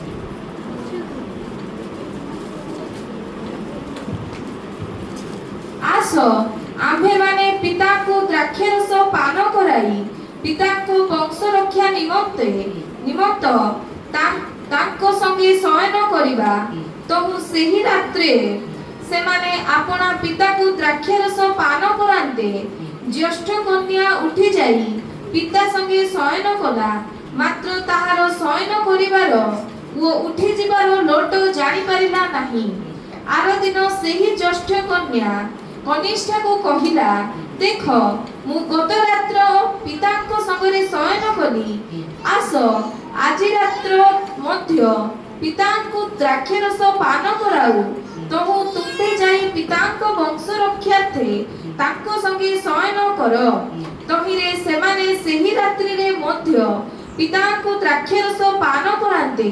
କନିଷ୍ଠା କନ୍ୟା ଉଠି ତାହାଙ୍କ ସଙ୍ଗେ ଶୟନ କଲା, ମାତ୍ର ତାହାର ଶୟନ କରିବାର ଓ ଉଠି ଯିବାର ଲୋଟ ଜାଣିପାରିଲା ନାହିଁ। ଏହି ରୂପେ ଲୋଟର ଦୁଇ କନ୍ୟା ଆପଣା ପିତା ଦ୍ୱାରା ଗର୍ଭବତୀ ହେଲେ। ଅନନ୍ତର ଜ୍ୟେଷ୍ଠ କନ୍ୟା ପୁତ୍ର ପ୍ରସବ କରି ତାହାର ନାମ ମୋଏବା ଦେଲା। ସେ ବର୍ତ୍ତମାନ କାଳରେ ମୋଏବୀୟ ଲୋକମାନଙ୍କର ଆଦି ପିତା। ପୁଣି କନିଷ୍ଠା କନ୍ୟା ପୁତ୍ର ପ୍ରସବ କରି ତାହାର ନାମ ବିନଅମି ଦେଲା। ସେ ବର୍ତ୍ତମାନ କାଳର ଅମନୀୟ ଲୋକମାନଙ୍କର ଆଦି ପିତା।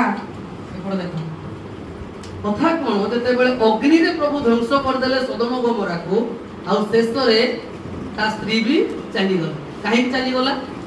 ସିଏ ଯେତେବେଳେ ପଛକୁ ବୁଲିକି ଦେଖୁଛି ଲବଣାସ୍ତମ୍ଭ ହେଲା, ଆଉ ଲବଣାସ୍ତମ୍ଭ ହେଲା ପରେ ଆଉ ନାହାନ୍ତି, ଆଉ କେହି ନାହାନ୍ତି। କିନ୍ତୁ ବାଇବେଲର ଏମିତି ଖରାପ ଇନସିଡେଣ୍ଟ ଆମେ ଦେଖିବାକୁ ପାଉଛୁ, ଯାହାକି ଶୁଣିବାକୁ ମଧ୍ୟ ଖରାପ ଲାଗେ। এই লোଟକୁ ମଦ୍ୟପାନ କରାଇ ତାର ଦୁଇ କନ୍ୟା ବା ଦୁଇ ଝିଅ ତାଙ୍କ ସହିତ ଖରାପ ସମ୍ପର୍କ ରଖି ଦୁଇଟି ଛୁଆକୁ ଜନ୍ମ ଦେଲେ। କାହିଁକି? ବଂଶ ବୃଦ୍ଧି କରିବା ପାଇଁ। ଆଉ ଯୋଉ କନ୍ୟା ଦୁଇଟା ଜନ୍ମ କଲେ ପିଲାମାନଙ୍କୁ, ସେଇ ପିଲାମାନେ ଫଳପ୍ରଦ ହେଲେ ନାହିଁ। କାହିଁକି? କାହିଁକି ହେଲେ ନାହିଁ? ଲୋଟ ଭୁଲ କଲେ। କଣ ଭୁଲ କଲେ? ସେ ଘୋର ନିଦ୍ରାରେ ଶୟନ। या अर्थ कोन? लोट घोर निद्रारे मद्यपान करी शयन कले, से जानि पारिले नाही। ठीक सेही परि यदि मंडली घोर निद्रारे शयन करूची, फलप्रद हबो नाही। फलप्रद हेबो नाही। এই দুইটা কন্যা ছুয়া জন্ম কলে সত কথা, কিন্তু জিরিমিয় তার 48-49 পড়িবে এই ছুয়া দুইটাঙ্কর রাজ্যকু প্রভু আমূল তলে বিনষ্ট কলে। কাহিকি? সিয়ে কেবে মধ্য এই প্রকার বংশকু উপরকু উঠাইবে নাহি। ঠিক সেই পরি যদি আপন ঘোর নিদ্রারে শয়ন করিছন্তি, তবে আপন মানে যেতে চিৎকার করন্তু, যেতে প্রার্থনা করন্তু, প্রভু আপনকৰ প্রার্থনার ফলপ্রদ করিবে। কারণ কাহিকি? আপন মানে শোই অছন্তি। আত্মিক ক্ষেত্রে যদি আপন মানে শোই অছন্তি, আপন মানে আশা করন্তু নাহি মু ফলপ্রদ হেবি, আপন মানে আশা করন্তু নাহি মু উচ্চ স্তরীয় হেবি। কারণ কাহিকি? আত্মিক ক্ষেত্রে আমি কোউটি না কোউটি ডাউন রইছি। যদি কোউ মন্ডলী আত্মিক ক্ষেত্রে ঝুঁটি পড়ি অছি, কোউ ভাই কিবা ভৌণী আত্মিক ক্ষেত্রে ঝুঁটি পড়ি অছন্তি, সে মানে কেবে আশা করন্তু নাহি ফল হব কইকি। ফল কইলে কোন? গুড রিজল্ট হব কইকি। কারণ কাহিকি? কোউঠি না কোউঠি সে মানে আত্মিকକୁ ত্যাগ କରିଛନ୍ତି, ଆତ୍ମିକକୁ ହରେଇଛନ୍ତି, ଆତ୍ମିକକୁ ମାରି ଦେଇଛନ୍ତି। ଆଉ ସେମାନଙ୍କର ନିଦ୍ରା ତାଙ୍କ ପାଇଁ କଣ ହବ? କାଳ ସାଜି। ଠିକ ସେହିପରି ଲୋଟଙ୍କର ନିଦ୍ରା ତାଙ୍କ ପାଇଁ କାଳ ସାଜିଲା। ସେ ଶୋଇ ପଡ଼ିଲେ ସତ କଥା, କିନ୍ତୁ ଯୋଉ ଭୁଲ କାର୍ଯ୍ୟଟି କରିଦେଲେ, ସେ ଭୁଲ କାର୍ଯ୍ୟ ଯୋଗୁଁ ତାଙ୍କ ବଂଶକୁ ପ୍ରଭୁ ଆମୂଳରେ ପ୍ରହାର କଲେ। ତାମାନେ ଆମେ କଣ ଦେଖିଲେ? ପ୍ରଥମ କଥା କହିଲି, ପ୍ରଥମ କଣ କହିଲି? ଯିଏ ନିଦ୍ରା ଯିବ ଭୁଲିଗଲେ। ଯୋଉ ମଣ୍ଡଳୀ ଆତ୍ମିକ କ୍ଷେତ୍ରରେ ନିଦ୍ରା ଯାଏ, ସିଏ ଉଲଙ୍ଗତା ଅବସ୍ଥାରେ ରୁହେ। ଦ୍ୱିତୀୟ କଥା, ଯୋଉ ମଣ୍ଡଳୀ ଆତ୍ମିକ କ୍ଷେତ୍ରରେ ନିଦ୍ରା ଯାଏ, ସେ କଣ ହୁଏ? ଈଶ୍ୱରଙ୍କର ସାନ୍ନିଧ୍ୟରୁ ଦୂରରେ ରୁହେ। ଆଉ ଯୋଉ ମଣ୍ଡଳୀ ଆତ୍ମିକ କ୍ଷେତ୍ରରେ ନିଦ୍ରାଗ୍ରସ୍ତ ହୁଏ, ସିଏ କେବେ ମଧ୍ୟ ଫଳପ୍ରଦ ହେବ। କହିବା ହାଲେଲୁୟା, ପ୍ରେଜ୍ ଦ ଲର୍ଡ। ଏବେ ଆମେ ଦେଖିବା ବିଚାରକର୍ତ୍ତା ତାର 16-19-20।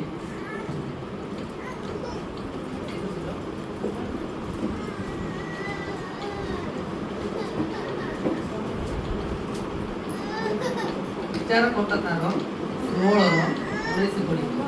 ତହୁ ସେ ତାହାକୁ ଆପଣା ଆଣ୍ଠୁରେ ଶୁଆଇଲା, ଆଉ ମନୁଷ୍ୟ ଡକାଇ ତାହାର ମସ୍ତକରେ 7 ପେଣି ଖଇର କଲା। ଏହି ରୂପେ ସେ ତାହାକୁ କ୍ଲେଶ ଦେବାକୁ ଲାଗିଲା ଓ ତାହାର ବଳ ତାହାଠାରୁ ଗଲା। ତହୁ ସେ କହିଲା, ସାମସନ୍, ପଲିଷ୍ଟିୟମାନେ ତୁମ୍ଭକୁ ଧରିଲେ। ତହିଁରେ ସେ ନିଦ୍ରାରୁ ଜାଗ୍ରତ ହୋଇ କହିଲା, ମୁଁ ଅନ୍ୟାନ୍ୟ ସମୟ ପରି ବାହାରକୁ ଯାଇ ଆପଣାକୁ ଛାଡ଼ିବି, ମାତ୍ର ସଦାପ୍ରଭୁ ଯେ ତାହାକୁ ତ୍ୟାଗ କରିଥିଲେ, ଏହା ସେ ଜାଣିଲା ନାହିଁ। ହାଲେଲୁୟା, ପ୍ରେଜ୍ ଦ ଲର୍ଡ। ନିଦ ଅଛି କି? ଲାଗୁଛି କି? କାହାକୁ ନିଦ ଲାଗୁଛି? ହାତ ଟେକିବ। ଲାଗୁନି? ଆଚ୍ଛା, ସାମସନ୍ ଆଉ ଦଲିଲା, এই ଷ୍ଟୋରି ଆମେ ଜାଣିଛୁ। କେତେ ସୁନ୍ଦରରେ ଦଲିଲା ତାକୁ କୋଉଠି ରଖୁଛି? କେତେ ସୁନ୍ଦରରେ ଗୋଡ଼ ପାଖରେ, ଜଙ୍ଘ ପାଖରେ ରଖି ତାକୁ ଆଉଁସି ଦଉଛି। ଏପଟେ ଟିକେ ଦେଖିବା ସମସ୍ତେ, କିଏ ଆଉଁସି ଦଉଛି? ଦଲିଲା। କାହାକୁ? ସାମସନ୍କୁ। ସ୍ନେହ କରୁଛି, ପ୍ରେମ କରୁଛି, କାରଣ ତାକୁ ବାହା ହେଇଛି ନା ସିଏ। କେତେ ସୁନ୍ଦରରେ ତାକୁ ଆଉଁସୁଛି। ଆଉ ଆଉଁସି ଆଉଁସି ଆଉଁସି ପୁର ମଧ୍ୟ ମାରି ଦେଲା। କଣ କଲା? ପୁର ମାରିଦେଲା। ପୁର ମାରିଲା ମାନେ କଣ? ତା ଚୁଟିକୁ ଲଣ୍ଡା କରିଦେଲା। কিন্তু ଜଙ୍ଘରେ ଶୋଇଛି କିଏ? ସାମସନ। ଶୋଇଛି ଯେତେବେଳେ କଣ ହବ? ନିଦ୍ରା। ଝିଅର ଜଙ୍ଘରେ ଶୋଇଛି ବା ତା ସ୍ତ୍ରୀ ଜଙ୍ଘରେ, ତାକୁ ନିଦ ଲାଗି ଯାଇଛି। ଯେତେବେଳେ ନିଦ ଲାଗି ଯାଇଛି ଇଆଡେ ସାମସନକୁ କଣ କରୁଛି? ସେ ଦଲିଲା ପୁର ମାରି ଦେଇଛି, ଚୁଟିରେ ପୁର ମାରି ଦେଇଛି, ଯାହା ଫଳରେ ସାମସନ ପୁରା ଶୋଇକି କିଛି ମଧ୍ୟ ଜାଣି ନାହିଁ। ଦେଖନ୍ତୁ ମନ ଦେଇ ଶୁଣନ୍ତୁ, ଯେତେବେଳେ ସାମସନ ଜାଣି ନାହିଁ ତାପରେ ସିଏ ଭାବିଲା କଣ? ସାମସନର ବଳ କୋଉଠି ଥିଲା? ଚୁଟିରେ ଥିଲା। ପ୍ରଭୁ କଣ କହିଥିଲେ? କେବେ ମଧ୍ୟ ଚୁଟିକୁ ପୁର ମାରିବୁ ନାହିଁ କିମ୍ବା କାଟିବୁ ନାହିଁ। କିନ୍ତୁ କଣ କରିଦେଇଛି? ଦଲିଲା ପୁର ରାପି ଦେଇଛି, ସବୁ ଲଣ୍ଡା କରିଦେଇଛି। ଲଣ୍ଡା କରିବା ପରେ କଣ ହେଲା? ସାମସନ ଝାଡୁଝୁଡି ହେଇକି ଯାଉଛି କୋଉଠି କରିବା ପାଇଁ? ଯୁଦ୍ଧ କରିବା ପାଇଁ, ପାଲିଷ୍ଟନ ସହିତ ଯୁଦ୍ଧ କରିବା ପାଇଁ। ଯେତେବେଳେ ଯୁଦ୍ଧ କରିବା ପାଇଁ ଯାଉଛି, ଯୋଉ ଶକ୍ତି ଥିଲା ଆଉ ଶକ୍ତି ନାହିଁ, ଯୋଉ ଶକ୍ତି ଥିଲା ଆଉ ସେ ଶକ୍ତି ନାହିଁ, ଚାଲି ଯାଇଛି ଶକ୍ତି। ସେ ଯେତେ ଚେଷ୍ଟା କରୁଛି ମାରିବା ପାଇଁ, ମୋର ଶକ୍ତି ଗଲା କୋଉଠୁ? ସେ ଚିନ୍ତା କରୁଛି ଶକ୍ତି ଗଲା କୋଉଠୁ? ଶକ୍ତି କୋଉଠୁ ଗଲା? ପୁର ମାରିବାରେ ଗଲା।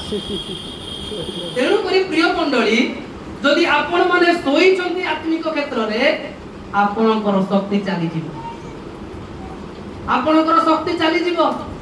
ଆପଣଙ୍କର ବଳ ଅଛି, ମାଂସପେଶୀ ଟାଣ ଅଛି। ମୁଁ ସେଥିପାଇଁ କହୁଥିଲି, ହରମୋନ ଆପଣଙ୍କର ଗ୍ରୋଥ ଅଛି, ମସଲ୍ସ ଆପଣଙ୍କର ଭଲ ଅଛି, ଆପଣଙ୍କର କୌଣସି ଅସୁବିଧା ନାହିଁ ବୋଲି ଭାବୁଛନ୍ତି, ତାହା ଭୁଲ। ଶରୀରର ଏମିତି କୋଉଠି ଗୋଟେ ଜାଗା ଥିବ, ପ୍ରଭୁ ତାକୁ ରିମୋଟ କଣ୍ଟ୍ରୋଲ ଚଲାଇବେ। ଆଉ ଆପଣ ଆତ୍ମିକ କ୍ଷେତ୍ରରେ ଡାଉନ ହେଇଗଲେ, ସେ ରିମୋଟ ଈଶ୍ୱର ଦବାଇଦେବେ। ଆପଣଙ୍କର ବଡି ମସଲ୍ସ ଥିବ, ସବୁ ଥିବ, କିନ୍ତୁ ଆପଣ କିଛି କରିପାରିବେ ନାହିଁ। କହିବା ହାଲେଲୁୟା। କେତେ ପ୍ରେମରେ ତାକୁ ଆଉଁସି ଆଉଁସି ତାକୁ ପୁର ମାରିଦେଲା, କିନ୍ତୁ ସାମସନ ଜାଣିପାରିଲା ନାହିଁ। ଯିଏ ଶୋଇ ପଡେ ତା ଶକ୍ତି ଚାଲିଯାଏ। ଯିଏ ଆତ୍ମିକ କ୍ଷେତ୍ରରେ ଘୋର ନିଦ୍ରାଗ୍ରସ୍ତ ହୁଏ, ସେ ଶକ୍ତି ଚାଲିଯାଏ, ଆଉ ଶକ୍ତି ଫେରି ଆସେ ନାହିଁ। ସାମସନର ମଧ୍ୟ ସେଇଭଳି ଅବସ୍ଥା ହେଲା। ଦେଖନ୍ତୁ କଣ ଲେଖା ଯାଇଛି ଏଠି 20 ପଦରେ 21 ପଦରେ ଦେଖନ୍ତୁ। ଏ ଉତ୍ତାରେ କଲେଷ୍ଟିୟ ମାନେ ତାହାକୁ ଧରି ତାହାର ଆଖି ଉପାଡ଼ି ପକାଇଲେ, ପୁଣି ତାହାକୁ ଘଷାକୁ ଆଣି 2 ପିତ୍ତଳ ବେଡ଼ିରେ ତାହାକୁ ବାନ୍ଧିଲେ, ଆଉ ସେ କାରାଗାରରେ ଚକି ବେସିଲା। ତା ପୂର୍ବରୁ ଦେଖିବା, ତହିଁ ସେ କହିଲା, ସାମସନ, କଲେଷ୍ଟିୟ ମାନେ ତୁମକୁ ଧରିଲେ। ତହିଁରେ ସେ ନିଦ୍ରାରୁ ଜାଗ୍ରତ ହୋଇ କହିଲା, ମୁଁ ଅନ୍ୟାନ୍ୟ ସମୟ ପରି ବାହାରକୁ ଯାଇ ଆପଣଙ୍କୁ ଛାଡ଼ିବି। ମାତ୍ର ସଦାପ୍ରଭୁ ଯେ ତାକୁ ତ୍ୟାଗ କରିଥିଲେ, ଏହା ଜାଣିଲା ନାହିଁ। ଅଲରେଡି ପ୍ରଭୁ କଣ କରିଦେଲେ? ତ୍ୟାଗ। କାହିଁକି ତ୍ୟାଗ କଲେ? ସାମସନକୁ ଚୁଟି କାଟିବାକୁ ମନା କରାଯାଇଥିଲା, କିନ୍ତୁ ସେ ଶୋଇ ପଡିଥିବା ହେତୁ ତା ସ୍ତ୍ରୀ ତାକୁ ମନା କରିଦେଲା। ଯାହା ଫଳରେ ପ୍ରଭୁ ଦେଖିଲେ, ୟା ପାଖରେ ମୁଁ କଣ କରିବି? ବଳ ଛଡେଇକି ନେବି। ପ୍ରିୟ ମଣ୍ଡଳୀ, ଆପଣ ମାନେ ଶୁଣିଲେ ଆଶ୍ଚର୍ଯ୍ୟ ହେବେ। ଯଦି ଆପଣଙ୍କ ପାଖରେ ଯଦି ଶକ୍ତି ଅଛି, ଆପଣଙ୍କ ପାଖରେ ଭଲ ଗୁଣ ଅଛି, ଆପଣଙ୍କୁ ଆଶୀର୍ବାଦ ଆସିବା ସମୟରେ ଆପଣ ମାନେ ଯଦି ଆତ୍ମିକ କ୍ଷେତ୍ରରେ ଉଣା ପଡ଼ିଯିବେ, ଆପଣ ମାନେ ଯଦି ଆତ୍ମିକ କ୍ଷେତ୍ରରେ ଡାଉନଫଲ୍ ହେଇଯିବେ, ତେବେ ଆପଣଙ୍କର ଆଶୀର୍ବାଦ ଶିଫ୍ଟ ହେଇଯିବ। ଆପଣଙ୍କର ଆଶୀର୍ବାଦ କଣ ହବ? ଶିଫ୍ଟ ହେଇଯିବ। ଯଦି ଆଶୀର୍ବାଦ ଆପଣଙ୍କ ପାଖକୁ ଆସୁଛି, ତେବେ ତାହା ଆଉ ଆସିବ ନାହିଁ। କାରଣ କାହିଁକି? ଆପଣ ଆତ୍ମିକ କ୍ଷେତ୍ରରେ ଶୋଇ ପଡ଼ିଛନ୍ତି, ଆପଣ ଆତ୍ମିକ କ୍ଷେତ୍ରରେ ଝୁଣ୍ଟି ପଡ଼ି ଅଛନ୍ତି। ତେଣୁ କରି ପ୍ରିୟ ମଣ୍ଡଳୀକୁ ଆଜି ମୁଁ ଚେତାଇ ଦେବାକୁ ଚାହେଁ, ଆତ୍ମିକ କ୍ଷେତ୍ରରେ ଆପଣ କଣ ହୁଅନ୍ତୁ? ଶୋଇ ପଡ଼ନ୍ତୁ ନାହିଁ। ଏପଟେ ଦେଖିବା ନାହିଁ। ତେଣୁ କରି ଏଠି କଣ କୁହାଗଲା? ସାମସନ ଶୋଇ ପଡ଼ିଥିଲେ, ତେଣୁ କରି ତାର କଣ ଚାଲିଗଲା? ଶକ୍ତି ଚାଲିଗଲା। ଠିକ ସେହିପରି ଭାବରେ ମୁଁ ଆପଣଙ୍କୁ 4ଟା କଥା କହିବି। ପ୍ରଥମ କଥା, ଯଦି ଆତ୍ମିକ କ୍ଷେତ୍ରରେ ଆପଣ ହରେଇ ବସିବେ, ଘୋର ନିଦ୍ରାଗ୍ରସ୍ତ ରହିବେ, ତେବେ ଆପଣ ଉଲଙ୍ଗତା ହେବେ। ଦ୍ୱିତୀୟ କଥା, ଆପଣଙ୍କର ଯୀଶୁଙ୍କର ପ୍ରେଜେନ୍ସ ପାଇବେ ନାହିଁ। ଯେମିତି ଆମର ଆଦମ ଓ ହବା, ଯେତେବେଳେ ଆଦମ ଓ ହବାକୁ ପ୍ରଭୁ କଣ ନା କଣ କରିଥିଲେ ଭାବନ୍ତୁ। କେତେ ତାଙ୍କୁ ଚାକଚକ୍ୟରେ ରଖିଥିଲେ। ଈଶ୍ୱରଙ୍କ ସହିତ ଡେଲି କଥା ହେବାର ତାଙ୍କ ପାଖରେ ଶକ୍ତି ଥିଲା। ଈଶ୍ୱରଙ୍କୁ ଫେସ୍ ଟୁ ଫେସ୍ ଦେଖି କଥା କହୁଥିଲେ। ଈଶ୍ୱରଙ୍କର ବାକ୍ୟ ଦ୍ୱାରା ସେମାନେ ଚଳୁଥିଲେ।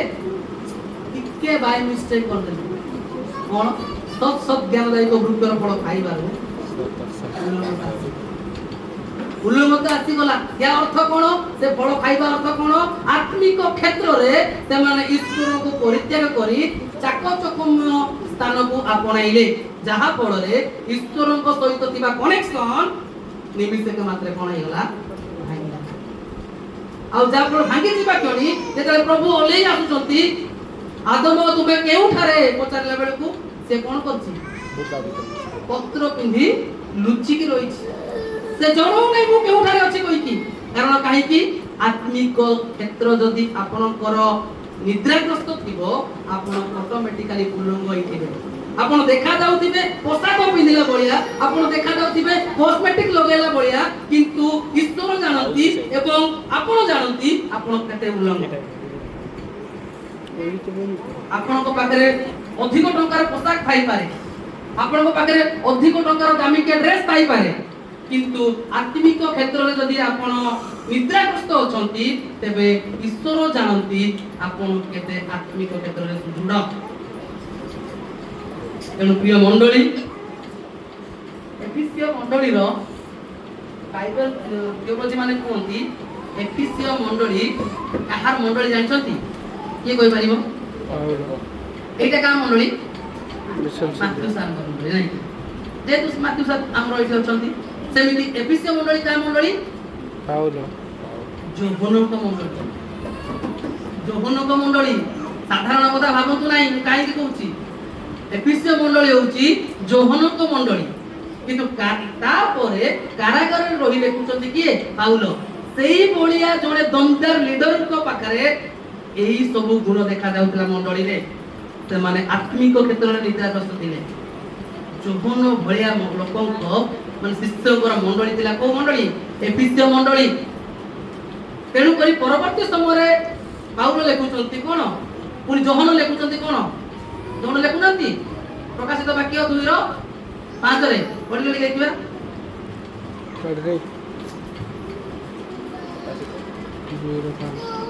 ଏଣୁ କେଉଁଠାରେ ତୁମର ପତନ ହୋଇଅଛି, ତାହା ସ୍ମରଣ କରି ମନ ପରିବର୍ତ୍ତନ କର ଓ ଆଦ୍ୟ କର୍ମ ସବୁ କର।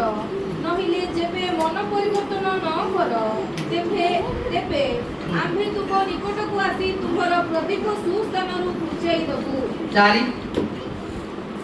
ତଥାପି ତୁମ୍ଭ ବିରୁଦ୍ଧରେ ଆମର ଏଇ କଥା ଅଛି, ତୁମ୍ଭେ ଆପଣା ଆଦ୍ୟ ପ୍ରେମ ପରିତ୍ୟାଗ କରିଅଛ। ଏଟା କାହାକୁ କୁହାଯାଉଛି? ଆରେ କାହାକୁ କୁହାଯାଉଛି? ହେଡିଂ ବାଇବେଲରେ ଲେଖା ହେଇଛି ଏଫିସିୟ ମଣ୍ଡଳୀକୁ କୁହାଯାଇଛି। ଏଟା କାହାକୁ କୁହାଯାଇଛି? ଏଫିସିୟ ମଣ୍ଡଳୀକୁ କୁହାଯାଇଛି। ତ ମୋ ବିଷୟରେ ଆମେ ଭଲରେ ଅନୁସନ୍ଧାନ କରୁଛୁ। ଏଟା କିଏ ଲେଖିଛି? ପ୍ରକାଶିତ ବାକ୍ୟ ଯୋହନ ଲେଖିଛନ୍ତି। କିଏ ଲେଖିଛନ୍ତି? ଯୋହନ। ତ ଶେଷରେ ଲେଖୁଛନ୍ତି ତୁମେ ଯାହା ଯାହା ଭୁଲ କରିଛ ପୁନର୍ବାର ମନେ ପକାଅ। ଆଉ କଣ ସେ ଭୁଲ? ତଥାପି ତୁମ ବିରୁଦ୍ଧରେ ଆମର ଏଇ କଥା ଅଛି, ତୁମେ ଆପଣା ଆଦ୍ୟ ପ୍ରେମ ପରିତ୍ୟାଗ କରିଅଛ। ତୁମେ ଭୁଲି ଯାଇଅଛ। କଣ ଏଫିସିୟ ମଣ୍ଡଳୀ ପାଖରେ ଭୁଲ ଥିଲା? ପ୍ରଭୁ ତାଙ୍କୁ ଏଇ ସବୁ କଥା କହୁଛନ୍ତି, ଆଉ ପାଉଲ ଲେଖୁଛନ୍ତି ହେ ନିଦ୍ରିତ ତୁମେ ଜାଗ। କଣ ସବୁ ଭୁଲ ଥିଲା? ଗୋଟେ ଗୋଟେ କରି ଆଲୋଚନା କରିବା। ସମାନ 2ଟା ବାଜିବାକୁ 5 ଜଣ ଥିବ, ମୁଁ ସାରିଦେବି। ଏଫିସିୟ ତାର 5 ଜଣ। ଏଫିସିୟ କାଢ। ପ୍ରଥମ କଥା, এই এফিসীয় মণ্ডলী পাখরে পাখাপাখি 9টি খরাপ গুণ ଥିଲା। কেতটা খরাপ গুণ? 9টি। নম্বর 1, ଈଶ୍ୱରଙ୍କର ଅନୁକାରୀ ନଥିଲେ। କୋଉଠି ଲେଖା ଯାଇଛି ଈଶ୍ୱରଙ୍କର ଅନୁକାରୀ ନଥିଲେ? 5:1 ଅତେ ପ୍ରିୟ ସନ୍ତାନ ମାନଙ୍କ ପରି ଈଶ୍ୱରଙ୍କର କଣ ହୁଅ? ଅନୁକାରୀ ହୁଅ। ତା ମାନେ ମୁଁ ଏବେ ଲେଖୁଛି ଆପଣ ମାନେ ଅନୁକାରୀ ହୁଅନ୍ତୁ, ତା ମାନେ ଆପଣ କଣ ଅଛନ୍ତି? ଅନୁକାରୀ ନଥିବେ। ଠିକ ସେମିତି ଏଫିସିୟ ମଣ୍ଡଳୀ ଈଶ୍ୱରଙ୍କର ଅନୁକାରୀ ନଥିଲେ। ତେଣୁକରି ପାଉଲ ଲେଖୁଛନ୍ତି ଅନୁକାରୀ ହୁଅ। ପ୍ରଥମ ଭୁଲ କଣ ଥିଲା? ସେ ଈଶ୍ୱରଙ୍କର ଅନୁକାରୀ ନଥିଲେ। ଦ୍ୱିତୀୟ କଥା, ପ୍ରେମର ଆଚରଣରେ କରୁନଥିଲେ। ପ୍ରେମ ଆଚରଣ କରୁନଥିଲେ। କୋଉ ଲେଖା ହେଇଛି? ଏଫିସିୟ 5:1 କୋଉଠି 2 ନା କୋଉଠି ଲେଖା ଦେଖନ୍ତୁ ଖ୍ରୀଷ୍ଟ ଯେପରି ତୁମମାନଙ୍କୁ ପ୍ରେମ କଲେ ପୁଣି ଆମ୍ଭମାନଙ୍କ ନିମନ୍ତେ ଈଶ୍ୱରଙ୍କ ଉଦ୍ଦେଶ୍ୟରେ ସୁଗନ୍ଧି ନୈବେଦ୍ୟ ଓ ବଳି ସ୍ୱରୂପେ ଆପଣାକୁ ଉତ୍ସର୍ଗ କଲେ ସେହିପରି ପ୍ରେମରେ ଆଚରଣ କର। ସେମାନେ କରୁନଥିଲେ। ତେଣୁକରି ଯୋହନ ପୁନର୍ବାର ତାକୁ ରିପିଟ୍ କରି ଲେଖୁଛନ୍ତି ତୁମେ ଆଦ୍ୟ ପ୍ରେମକୁ ପୁଣି ଥରେ ମନେ ପକାଅ। ବୁଝିପାରୁଛନ୍ତି ଆପଣ ସମସ୍ତେ? ତାଙ୍କର ଭୁଲ ଥିଲା। କାହାର ଭୁଲ ଥିଲା? ଏଫିସିୟ ମଣ୍ଡଳୀର। ସେମାନେ ପ୍ରେମରେ ଆଚରଣ କରୁନଥିଲେ। ଆମେ ଯୋଉ ପ୍ରେମରେ ଆଚରଣ କରୁଛୁ ଆମେ ଜାଣିଛୁ ଆଉ ପ୍ରଭୁ ଜାଣୁ। ଆମମାନଙ୍କର ପ୍ରେମ ଖାଲି କେତେବେଳେ ଭୋଜି ହବ ସେତେବେଳେ ଗୋଟେ ପ୍ରେମ ଆସିବ, ଯେତେବେଳେ ମଣ୍ଡଳୀକୁ ଆସିବ ସେତେବେଳେ ଗୋଟେ ପ୍ରେମ ଆସିବ, ଆଉ ଟିକେ ପ୍ରେମ ପରେ ଏଇ ଦିଟା ପ୍ରେମ ପରେ ସବୁ କଣ ପ୍ରେମ ହୀନ ହେଇଯାଏ। ତାପରେ ଛାଡ଼ନ୍ତୁ, ତାପରେ କଣ ଥିଲା ତାଙ୍କର? ସେମାନେ ଆମେ ଦେଖିବା ଏଫେସିୟ 5:3 ପଢିବା।